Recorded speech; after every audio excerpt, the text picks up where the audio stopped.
Welcome to the Forgotten ECE, the show where before and after school educators, summer camp and PD staff and CYWs have a place where they are seen, heard, and valued. I'm your host, Jamie Wegler, and I am so excited you're here.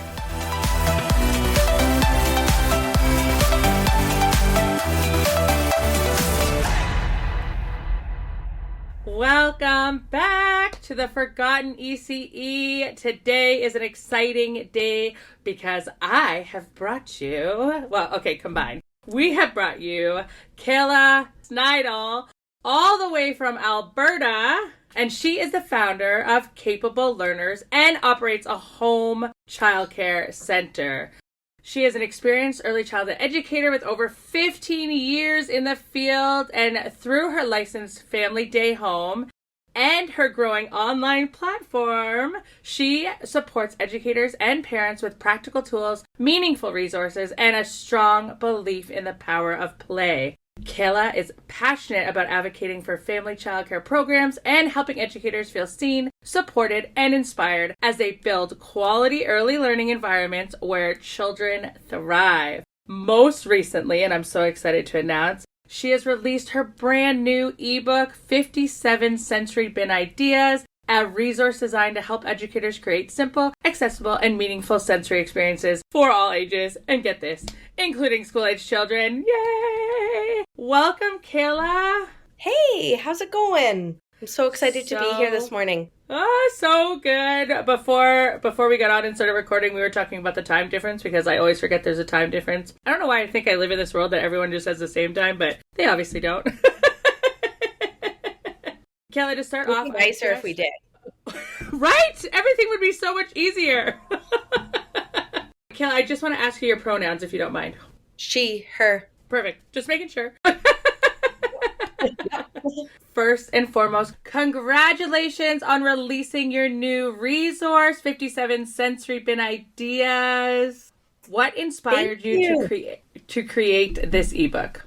I created this ebook because I've seen so many educators and parents feeling overwhelmed, and where do I begin? What do I use? Where do I find stuff? And I'm like, you know what? I've created hundreds of sensory bins over my years, and I'm like, I have a huge camera roll on my phone of all the bins that I've made, and I'm like, I'm going to break this down to make it simpler and manageable for educators and parents and use this as an inspiration guide. So it's not a complete recipe book where do A, B, C, follow it to a T. It's, oh, she did that. Let's do this. I have this material. I have this material. And it's a starting off point to inspire parents and educators to bring sensory play into their world and into their lives. Oh, that's incredible. And I love that you have that adaptability involved in it because not everyone's going to have the same materials that you have. We're not going to be able to find everything always the same. And sometimes it's affordability, but you've considered all of that in this great resource. Yeah. And that's the joy of sensory is it's a hunt for materials. It's not a one and done. It's ooh, this would be great. I'm going to hold on to this until I need it. And you never know when it's going to spark an idea or interest. Oh, amazing. And where, if you don't mind me asking, where do you find most of your sensory bin materials? So I love to thrift. I love Amazon, Temu. Facebook Marketplace on Buy Nothing groups is another great place. Asking my families. Estate sales for like grandparents and stuff that are moving, you can find the coolest trinkets and like sifters and whisks and the neatest things to add to sensory play. So I really gravitate to my community when looking for materials. Oh, I love that. That's so great. And it's a great way to bring your community together to introduce something great to the children and really use other people's ideas and materials. And bring life back into the vintage stuff that we have because the world is already full of so many things. So it's nice that we're bringing life back into that. Yeah. And like I always tell people, make sure to check out the bags at Value Village and Goodwill because you will find the coolest things hidden in those bags. There might be 90% junk, but there might be one or two really awesome things. So always check the bags. Oh, I love that. That's so true. We also have a store here, or we did. I don't know if Stratford still has it, but it was like an. I wish I could remember the name of it, but it was like an Amazon junk store. So when people send things back to Amazon, you find it, and you can find these crazy pieces in these containers that people just got rid of, and you're like, I actually will take all of these hinges, or I will actually take all of these doohickeys because I need it for childcare. Yeah, we have a store similar to that. It's a reuse store. And it's more for recyclables, but I found the coolest tubes and tile pieces and carpet samples and the neatest things there. So yeah, definitely look for like a reuse store or like a hodgepodge lodge place in your community, because those can have lots of great treasures. Oh, incredible. And thinking about your family day home, I'm wondering what gap you've noticed in the field, especially for family day homes, in before and after school and educators that led you to develop these 57 ideas. So I think the gap is family day homes are a mixed age group. So during the day, you have littles, you have the under 5, sometimes 1, 2 year olds. And then after school, you have the big kids, and their interests, their abilities, their developments are different. So it's trying to connect the two and set up a space that everybody can thrive in.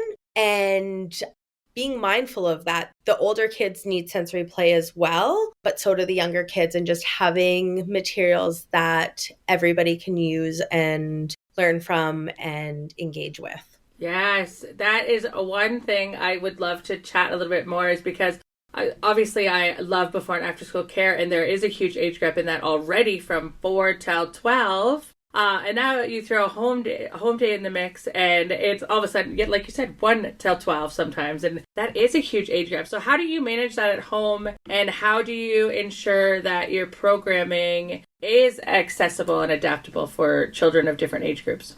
Yeah, so I kind of deal with this because my oldest is 6 years old, so she's in school all day. But I do have to find when she gets home, she needs activities, she needs things to engage with. So just making sure, it might be that I have bins that come out at certain times of the day. Say like Lego. If I have really littles, I'm not going to have the Lego out during the day, but at 3:30 when she gets home from school, I'll have the Lego bin out, and having a design space for them where you can use this material here where the babies aren't going to access it, where they can't reach it, and having just materials that you can grab and are accessible to the kids whenever they need them, but maybe not out in the open for everybody to grab. And it really comes down to the space and how you set up the classroom or your home or whatever it may be. Yeah, that's a great point. It also gives a sense of independence to your older children, because then they're in charge of this, and they know not to let the babies grab it. They know not to let the younger kids get involved, and they have this own time for them to kind of explore with stuff that's more developmentally appropriate for them. Yeah. And allowing them to have the autonomy over the space. So I have a pencil sharpener that's always out on my craft counter, and the older kids know they can use that pencil sharpener whenever they need. The younger, my 2, 3, 4 year old, well, maybe not 2, but my 3, 4 year olds also use it, but it's out, and allowing the children the autonomy to use these more risky objects and materials also comes down to it. Wow, awesome. And I'm wondering if there's any help between the older kids and the younger kids when it comes to things like your pencil sharpener or for sensory bins, and engaging the older kids, engaging the younger kids in a play that might need more help. Yeah, they are definitely leaders, and they model and help in the space for sure, especially with like meal times and snack. The older kids are helping bring the plates to the table. They're setting up, they're assisting with washing hands to make sure the line runs smoothly. And as a in-home childcare, I'm a one-woman show. I don't have a second teacher. I don't have other support. So it's a balance between not putting responsibility on them too much, but also giving them that responsibility to help out when they are around. And on those PD days and days that they're off school, it is a real treat to have the older kids here, because I'm like, ooh, I have an extra set of hands to help get the pencil crayons down when we're doing art, or set up the table, or assist in that lineup. So it frees up a little bit of my time, but also gives them that autonomy to be a leader and to show responsibility and independence. Yeah, and it's fun for them, right? Like, it's fun for the older kids to be like, ooh, I can do that. I can be in charge, or I can help out with this. And it probably becomes like a game or an excitement for them. Like, oh, on the PD day, I get to help make the slime. Or on the PD day, I get to help make this. Or I can open this bin. My oldest calls it, she's like on Annie Patrol, where she's watching the little babies just so that I can get something done. And she's like, I'll watch her. I'm on Annie Patrol. And it's quite cute because when you have an 18-month-old, they need eyes on them all the time. But sometimes you need to go to the bathroom for a quick 30 seconds. Yeah, literally. Okay, literally. And it's not like a childcare center where you can call someone in to pop in. You're like, no, okay, everyone stay still for 5 minutes. Like, just have to pee. Okay. Exactly. Thinking about your book and sensory materials, do you have a favorite sensory bin from the ebook that school-age children tend to gravitate more to? Ooh, definitely the messier ones. Also, the building and the setting up of them, not just the ones where they remove the lids and they're ready to go. They like that they've helped create them. Recently, at Halloween, we did monster mud or ghost mud, sorry. And it's where we had to rip up toilet paper, we had to grade soap, and then we add water, and then it makes this white, soft, fluffy mud. And they loved it from start to finish. And some kids are like, they like the ripping and the grading, but as soon as we added water, they were out. But there was one kid that was in there and they were building statues and objects and just mixing it up. And the texture changes so much over the play that they just stay engaged and want to do it more and more and more. And I think the older kids definitely love the process of the sensory bins that are messier and that they get to build and create. Oh my goodness. First of all, I am super excited about that. So I will be checking that out in your ebook because that messy play is all, I'm all for it. I love it. I love mud. I love messy. I love it all. But just how you've just enlightened me on that it's not just about, and we talk about this a lot, it's not just about the product, but even in sensory bins, it's not just about the product, it's about the autonomy and the ability to build the product and to make these sensory bins together and to have their say in it as well as being a part of the process. That's so incredible. I love to utilize the children when I'm sorting the sensory bins to make a new one. Again, being a one-woman show, I do a lot of that stuff during work hours because work-life balance. So I will sort out the sensory bin during the day and then bring in a new one. And they love picking out all the pieces and the gems and the loose parts and stuff. And it's a great learning opportunity for them, but they also get to help me at the same time. And it makes them more excited to then further their play within that sensory bin and try it in different ways. Oh, that's incredible. And then they recognize what materials we have because when I store my sensory materials, I don't store my materials as one bin. I don't have the ocean bin, the farm bin. I sort it by materials so that I can grab and interchange things as I need. And then they get to see, oh, you have black gems. That's great for bugs, but it's also great for space when we do space when they're interested in it. So I love that they get to recognize what materials we have when they're helping sort and go through it. That contributes to this beautiful emergent curriculum that we strive for, where the children are interested and we're pulling their interest because then they know and they can show that they're interested in certain things. And now they're also incorporating what materials you have to further those interests. That's incredible.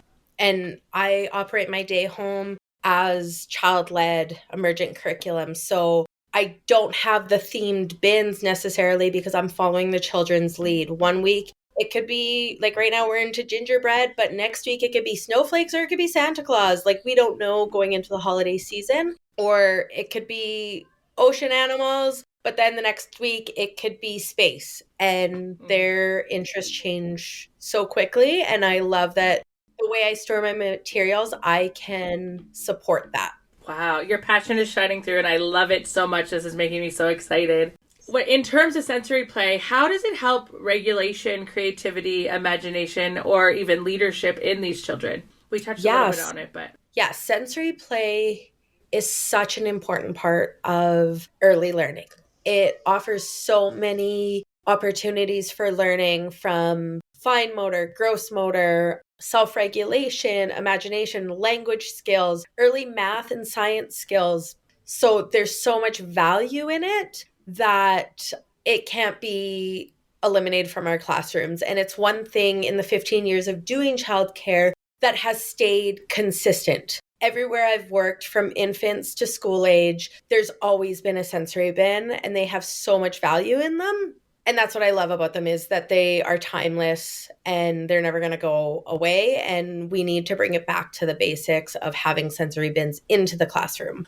I agree. And you're taking it so much further than just a sand and a water table. You're incorporating all of these great needs and all of these great abilities into your sensory bins, which is beautiful, because there's so much more to the world than just sand and water. Absolutely. And yeah, when you bring in, I call them my add-ons or add-ins, when you bring in the add-ins and link it to the children's interests and what they're into, the learning just is even more magical because they've made that connection. And if it's birds, and they're seeing birds and nests and different things in a sensory bin, they're making that connection. And we know when children make those connections through play, the neural pathways are developing so much quicker. And that's what I love about sensory bins.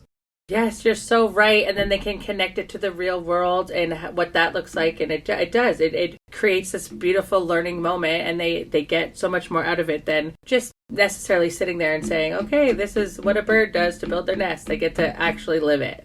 Amazing. So what would you say to an educator who is thinking that sensory bins are too messy or too young or too much work for them? The joy of sensory bins is they are adaptable to everybody, every space, every classroom. Myself as an educator, I have different thresholds. Some days I'm okay if the sensory material is going around my classroom and they're using it in the play kitchen, they're using it in the train set. But then other days I have a lower threshold where I'm like, you know what? I don't want to be cleaning up rice for the next 2 weeks. So I think knowing our own thresholds when it comes to sensory play and adapting the material. If you don't like cleaning up rice, put a different base in that is bigger so it's less messy. Also, sensory bins aren't a set it and forget it thing. They need guidance and modeling. And in the beginning, you might be doing those bigger materials so that they're less messy, and then work towards the messier materials as the year goes on. But those first few weeks, you're modeling materials stay in the bin. We don't put materials in our mouth. Just using that language with the children so that they learn how to use our sensory bin responsibly and appropriately for your classroom and your space. And then that you can then adapt it more as it goes on into the messier play. So don't start with ghost mud your first sensory bin. Start with something bigger. Pom-poms are a great one. They are far less messy than rice or sand. But yeah, I wouldn't start with the messiest thing. Work your way up to it. Model to the children how to use the sensory bin, how to use the materials, what your expectations are. And you're allowed to set your expectations for your classroom and your space.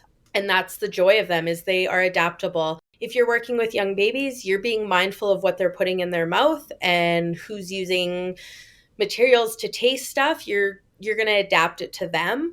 Whereas school age kids, you can do the messier, the smaller, the more little items that can be for them. So that's what I absolutely love about sensory plays, is it's adaptable to anybody, but start with yourself and what your thresholds are. Yes. Oh, that's great advice. And I think that we put a lot of pressure on, I'm just thinking about school age right now, that they might not like things without actually trying things to see if they like them. And I think that school agers deserve the same attention that we would be giving to, like, in our planning towards preschoolers or toddlers or babies. And I think we would be surprised as educators on how much they would enjoy sensory bins or new sensory. Like, I bet your ghost mud went insane. Like, I bet that would be incredible to see for the school agers. And thinking about my school agers, I'm like, oh my gosh, like, I kind of just want to try this tomorrow, because they would be so enthralled with the messiness of it. So I think that just also giving children grace and remembering that they are children and that these things do bring them joy. Yeah, and if you aren't doing ghost mud at Halloween, you can call it clean mud. So maybe to Ooh. kids that are more hesitant to get into messy play, you can say it's clean mud and just use it that way for the school agers. But yeah, school age, I worked in out of school care for 3.5 years. A lot of my early sensory bins were with school age kids. And it's interesting to think back to how they use sensory bins compared to my littles now. They were more into the imaginary, turning it into coffee shops and building the dramatic play around the sensory bin, whereas the younger kids are using it more for the scooping, the pouring, the sorting. But both are beneficial and both are so special to see. Incredible. And when you worked in out of school care, how did you find it introducing these sensory bins to the children? Did you find you were met with apprehension from the kids, like, I'm not doing that, that's for babies? Or did you find that they were excited, or was there a mix? No, I think they all loved sensory play. And again, it's how you set up your classroom, how you view the materials in your classroom. Oftentimes we know that out of school care stuff is kind of stagnant. The materials stay the same, the toys are usually the same, whereas the sensory bins can change on a weekly basis. So I felt that kept the kids' interest a lot more when I was building sensory bins for them. I could adapt it more to their interests in the classroom. Oh, amazing. Just going back to your ebook, I'm kind of jumping all around, but I'm just so excited to be talking to you about this. Your ebook promises manageable, educator-friendly ideas. What tips do you have for keeping sensory play simple and low stress? I break sensory materials down into 3 parts. So I have the bases, what I'm using as the scooping, the pouring, the mixing. That's the rice, the sand, the water, different materials like that. And then I have the add-ins, and the add-ins are what I use to connect it to the children's interests. And that could be the birds, that could be holidays, so many different add-ins you can add. And then the tools, the tweezers, the tongs, the sorting trays. And by breaking down sensory bins into those 3 parts, it makes it way more manageable when you're building, because you're like, okay, I need a base. What are the children's interests? How am I going to have the add-ins? And then what tools can I put in to support the children's learning and development? Oh, I love that. And yeah, like every bin that I've seen, it has those 3 parts. It has something like that they can play in. And without one of those pieces, it's kind of it kind of falls short, because, well, you can't scoop sand if you don't have a scoop, or you can't scoop sand if you don't have the sand. So I like that. And it kind of breaks it into these pieces where educators are like, okay, first step, find a base. Second step, what are the children interested in that I can throw into this bin? And then how can I manipulate their learning with materials, whether it's going to be fine motor or gross motor skills that they're working on. Ooh, this makes me so And the ebook excited. is broken down, all the lists of materials are broken down into that, a base, an add-in, and the tools. So if you don't have sand, but you have pluffle, or you have kinetic sand instead of water, like, you can adapt things. Again, my add-ins are going to be very different from your add-ins, just because we all have different materials. Same with the trays. Your kids might be really into sorting, so you're going to be putting more trays in compared to a classroom that they're really into the fine motor of tongs and pinching and things like that. So it's adaptable to anybody. Amazing. And what I'm hearing is it's also so strongly based on your classroom and what the children are working on. So like you said, if they're not working on the gross motor skills of dumping, if they need more of those fine motor training, then you're going to put in the tweezers or the tongs. Exactly.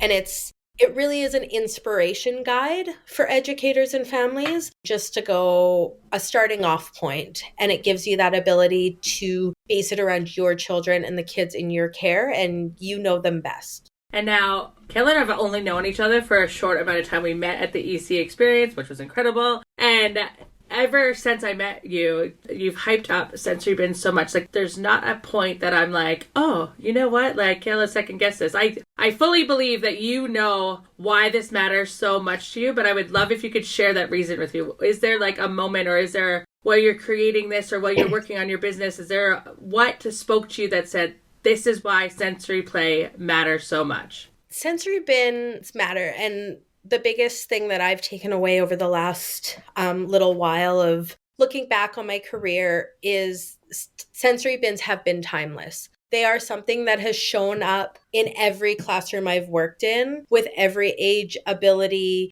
of children. And I think we see the sensory bins out and about now, and they're in stores. There's so many small shops, but they're Pinterest worthy sensory bins, and it makes it unattainable. And we think, well, we can't do that. We don't have that. And I wanted to bring it back to the basics of we don't need all the fancy stuff, but sensory play is so important for our children. And it needs to be in every classroom. Every child needs access to a sensory bin. And as educators, we have the fancy, we do the elaborate, but just bringing it back to the basics is awesome too. Yeah, and it reminds you of why you do what you do and why these sensory bins are important. Absolutely. You're so right. These Pinterest-worthy sensory bins, it makes it unattainable. It makes it feel like, okay, I'm an educator. I don't actually make that much money. I can't go to Michael's. Bless Michael's. I love Michael's. But I can't go to Michael's and buy these sensory bins that are just going to be destroyed or the children are going to be not interested in them after a week. So then what? What do we do then? Where I think your book really brings it home to,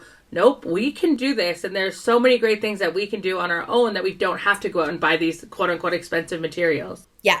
Absolutely. In your 15 years of wonderfulness, I'm sure a lot longer than that, but 15 years of ECE, what's one sensory play moment that really stuck with you or revealed something special about the children in your care? Just to put you on the spot. One of my favorite ones was I used coffee beans in a sensory bin, and the smell of my classroom was to die for, like just the best. But I had coffee beans, and I think I was mimicking like dirt was my intentions. But the kids I had wood cookie blocks in there, and they were smashing the coffee beans and grinding the coffee. And this was school age. But to take a material that they probably don't know what coffee beans are, but the aroma and to crush them, and then they were turning the blocks brown because of the coffee beans. And this is probably 10 years ago, and I still remember, I still can smell the smell of those coffee beans and just how excited the kids were to have that element in the sensory bin. Oh, I love that so much. That would have taken your learning on a completely different turn on what you were planning on. And that's what makes it so beautiful too, because then you're like, okay, I guess we're learning about coffee and how it's made because now the children are doing it themselves in our sensory bins. Yeah. You would have had some very fresh coffee. I'm a little jealous. Yeah. I would take that coffee over the mud coffee that my toddler's making now. Fair. Very fair. Oh my goodness. If you can shift one mindset in the field about sensory play, particularly for school-age children, what would it be? School-age children need and deserve sensory play just as much as the young toddlers and preschoolers. I love that. And I couldn't agree more. Wholeheartedly, I agree with that. I think that it is an important part of development. And I think it's also an important part for accessibility and inclusion. So that's beautiful. Where can educators find your new ebook and explore more of your resources through Capable Learners? They can find it at capablelearners.ca, as well as I'm on Instagram at Capable Learners Day Home. I share videos and tips and tricks and just day in the lives of a day home operator. So you can always find me on Instagram. And for anybody listening today, if you want that ebook, if you comment or use the code BINS5, you get $5 off the ebook. And I'm sure Jamie will leave the link down below. Oh, I will. As well as your contact information, because your Instagram has been popping. Okay, it's so great. I love following along with all the amazing things you do in your day home. And finally, if there's anything else that you'd love listeners to know, before we wrap up this conversation, is there anything you want to say or anything else you want to talk about sensory bins or just anything? I think we hit most of it. I think we nailed it. Amazing. Kayla, you are so wonderful. This is incredible. And I am beyond excited for what this brings to educators at the level of sensory and to see everything else that you come up with for this. I'm so excited that sensory bins are going back to the basics, but also that you're bringing so much more than I even thought of to sensory bins. As talking to you, I got so many great ideas, and I am literally excited to order your book right now because it's so much fun for the children, and it brings a level of fun for the educators that I think we all need right now. Well, thank you so much. And I just love talking about sensory bins, and I can talk about them all day long. So I'm excited for you to get your hands on it. And I can't wait to see how you take my ideas and adapt them to the kids you work with. Thank you, Kayla. And thank you, listeners. Thank you for tuning in to another day of the Forgotten EC. And stay cool, and we will chat soon. Bye.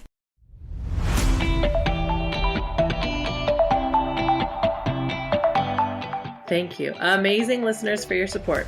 Don't forget to follow me on Instagram at MissJamie_RECE. Give a star rating and leave a review. Have something you want to hear about in relation to before and after school programs or full day summer camp? DM me or comment. Again, thank you so much and happy learning.